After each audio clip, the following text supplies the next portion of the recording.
Palavras corajosas. Vamos lá, Carlos Acutis, vamos?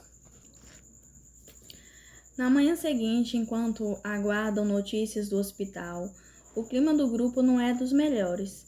Pé João entende que, enquanto espera para saber mais, deve fazer algo para tranquilizar os jovens. Júlia acaba de avisar que os pais de Helena chegaram e estão conversando com os médicos, enquanto ela está no quarto com a garota, que parece se sentir bem melhor. Pouco depois chega a notícia de que ninguém queria ouvir. Os médicos decidiram manter Helena no hospital para fazer novos exames.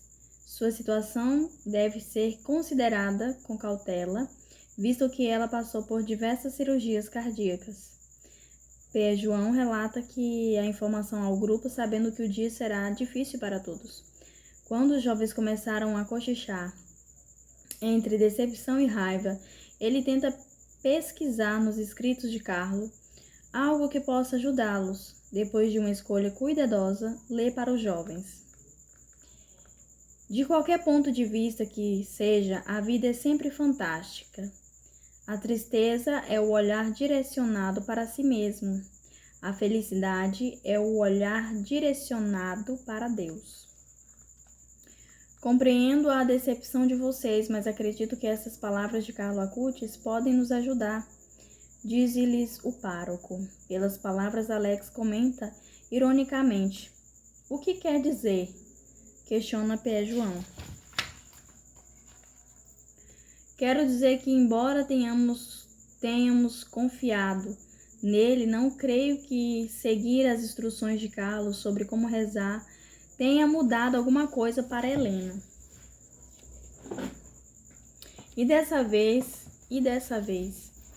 até acredite. Sentencia a garota enquanto o silêncio dos demais parece confirmar a desconfiança que tomou conta do grupo. O padre sente que deve insistir, mesmo ao custo de parecer um pouco duro, se não quiser que as equipes percam a ligação com o jovem santo. Entende que há decepção, mas não acho que essa atitude seja correta, principalmente que a Helena, que tanto quis e lutou para poder vir com vocês para esse acampamento. Vocês sabem muito bem que ela enfrentou anos de hospitalização e tratamentos dolorosos com a coragem e paciência. Não creio, portanto, que ela mereça companheiros de aventura que desistem diante da primeira dificuldade.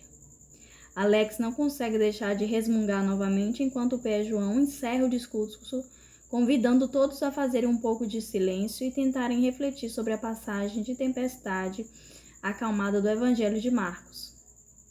A equipe azul, órfã de Helena, se reúne em sua barraca e Nina abre a Bíblia conforme as instruções, mesmo que ninguém pareça querer lê-la. Aqui está, encontrei, mas o que é? Pergunta Alex exaltado. Espere um minuto, vou ler rapidinho e depois explico a vocês. Parece que um dia os apóstolos estavam em uma barca durante uma tempestade. Eles estavam assustados e se sentiam sozinhos porque Jesus estava dormindo e não fez nada para salvá-los. Quando acordaram com medo, o Senhor acalmou as águas e depois os repreendeu, dizendo-lhes que não o havia deixado sozinhos como pensavam, mas que havia esperado o momento certo para intervir. Alex continua sem entender, mas o que isso tem a ver conosco? Por acaso estamos no meio do mar? Bem, certamente estamos muito assustados como os apóstolos, e acho que Helena também, reflete Miguel interiormente. Talvez fosse exatamente isso que o padre quis dizer. Jesus não nos deixa só. Nem mesmo quando parece exatamente o contrário, comenta Nina por sua vez. De qualquer forma, se tivermos alguma dúvida, podemos sempre acordá-lo, como fizeram os apóstolos, acrescenta Alex, ainda um pouco em dúvida. Por que não? Diz Nina novamente. O que você quer dizer? Perguntou os dois companheiros em uníssono. Disse que talvez seja necessário fazer com que Jesus entenda o quanto nos preocupamos com Helena. Havendo algo muito claro, continua Nina.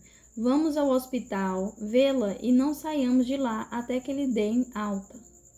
Pé João certamente não concordará conosco, responde Miguel. Por que temos de pedir permissão a ele? Acrescenta Nina com um sorriso maroto. Miguel e Alex entendem imediatamente o que ela quer fazer e aceitam a ideia de companheira. Tendo encontrado as indicações do caminho escondidos do sacerdote e dos monitores, que pensam que eles estão na barraca meditando o evangelho, afastam-se do acampamento sem que ninguém os veja. Só depois de 1 hora perto do almoço é que Padre João descobre a ausência dos 3. Imediatamente aciona o alarme e as buscas começam nas imediações. Porém, quando fica claro que os jovens se afastaram muito mais do que pensam os monitores, Padre João tem a intuição certa. Eles foram procurar Helena, todos tenho certeza disso. O padre está prestes a partir para o hospital quando seu celular toca.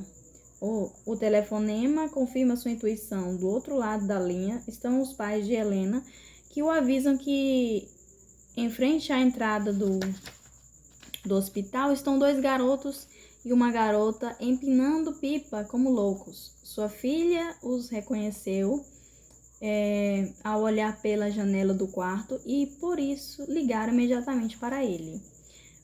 João não sabia se ri ou se irrita.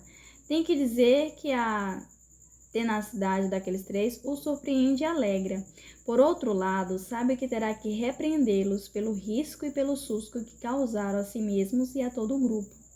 Ao chegar ao hospital, o padre encontra Alex, Miguel e Nina, com Júlia, a catequista.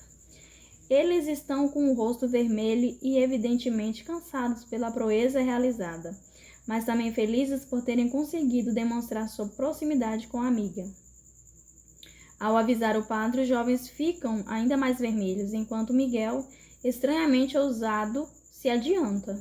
Deveríamos vir até aqui, padre. Tínhamos que dizer a Helena que estamos perto dela e fazê-la compreender claramente que não temos intenção de desistir até que Jesus acorde.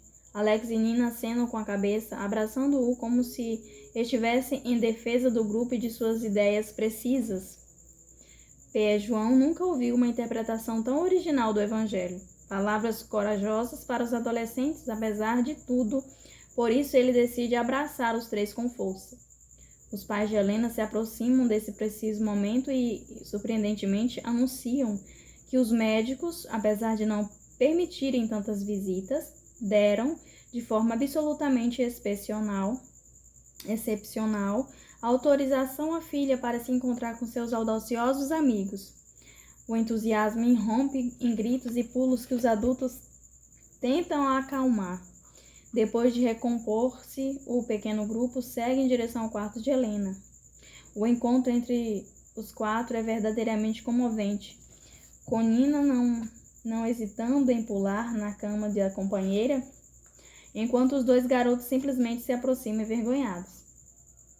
Depois de conversar um pouco sobre as condições do acampamento, Helena incentiva seus companheiros a continuarem a caça ao tesouro também por ela e revela aos 3 que Júlia leu com ela alguns escritos de Carlo Acutis apenas para ficarem em sintonia com o resto do grupo. Vocês sabem que realmente me impressionou, diz a garota. O quê? Os 3 respondem em uníssono. Carlo disse algumas coisas sobre a vida que me parecem tão bonitas. A mais forte de todas é que a vida é fantástica, não importa como você a veja. É realmente verdade. Estou internada aqui e mesmo assim é a primeira vez que me sinto tão feliz, apesar de estar no hospital. Resumindo, às vezes é preciso ter coragem, mas é certo que não podemos desistir. Nina fica verdadeiramente maravilhada e com ela o resto do grupo, inclusive o sacerdote. É a mesma frase que o padre leu para nós. É um sinal de que não devemos desistir, continua Helena alegremente. Vocês devem continuar a caça ao tesouro por mim também, e tentarei voltar ao acampamento antes da partida. É uma promessa. A equipe é firme, não desiste jamais.